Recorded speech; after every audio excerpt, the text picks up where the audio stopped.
ഇത് നിങ്ങളെ വീടല്ലേ? അതെ അതെ. ഈ വീടാണല്ലോ ഇപ്പൊ നാളെ മുഖ്യമന്ത്രി ഉദ്ഘാടനം നടത്തുന്നത്. ഈ വീട്ടിലാണല്ലോ. അതെ. എന്താണ് നിങ്ങൾക്ക് ഈ സർക്കാരിനോടും ഈ വീട് ഉദ്ഘാടനം ചെയ്യുന്ന മുഖ്യമന്ത്രിയാണല്ലോ ഇത് ഉദ്ഘാടനം ചെയ്യുന്നത്, എന്താണ് നിങ്ങൾക്ക് ഈ അവസരത്തിൽ പറയാനുള്ളത്? നിങ്ങളെ സർക്കാരിനോട് പറയാനുള്ളത്, സർക്കാർ ഞങ്ങളെ നല്ല പോലെ തന്നെ നോക്കിയിട്ടുണ്ട്. ഞങ്ങളെ ഒരുപാട് സന്തോഷം. സർക്കാരിന് ബിഗ് സല്യൂട്ടാണ് ഞങ്ങൾ കൊടുക്കുന്നത്. അതേപോലെ ഞങ്ങളെ കലക്ടർ രാവും പകലും ഊണും ഉറക്കവും ഇല്ലാതെ ഇവിടുന്ന് കഷ്ടപ്പെടുകയാണ് ഞങ്ങൾക്ക് വേണ്ടിയിട്ട്. ഒരുപാട് സന്തോഷം, നന്ദി, ഒരുപാട് നന്ദി പറയാനുണ്ട്. കാരണം ഞാനൊക്കെ 34 കൊല്ലം ഗൾഫിലായിരുന്നു, സീറോയിലായിപ്പോയി ഞാനൊക്കെ.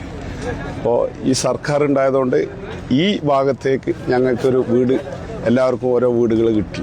ഒരുപാട് സന്തോഷങ്ങളുണ്ട്, പറയാൻ വാക്കുകളില്ല. ഞങ്ങൾക്കൊക്കെ മാസം 25,000 രൂപ സർക്കാർ തരുന്നുണ്ട്.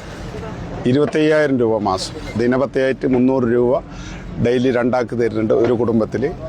അതേപോലെ ഇതിൻ്റെ വാടക, അതേപോലെ 1000 റുപ്യേൻ്റെ കൂപ്പൻ, ഇതൊക്കെ മാസം 25,000 റുപ്യ ഞങ്ങൾക്ക് കിട്ടുന്നുണ്ട്. ഒരുപാട് സന്തോഷമായ കാര്യമാണ്. അതുപോലെ തന്നെ വീടിന്റെ സൗകര്യം പറയാൻ വാക്കുകളില്ല. ഇത് ഹൈവേയാണ്, അതിൻ്റെ തൊട്ടടുത്താണ് ഞങ്ങൾക്ക് വീട് കിട്ടിയിട്ടുള്ളത്.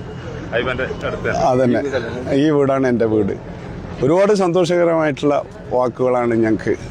എപ്പോഴും നല്ല ഈ സർക്കാർ തന്നെ വീണ്ടും അധികാരത്തിൽ വരണം എന്നാണ് വിശ്വസിക്കാൻ. നിങ്ങൾക്ക് ഒരു കാരണവശാലും എല്ലാവർക്കും വിശ്വസിക്കാം, തുടരണം എന്നാണ് എൻ്റെ അഭിപ്രായം, വ്യക്തിപരമായിട്ടുള്ള അഭിപ്രായം. Okay, thank you. ഓക്കെ.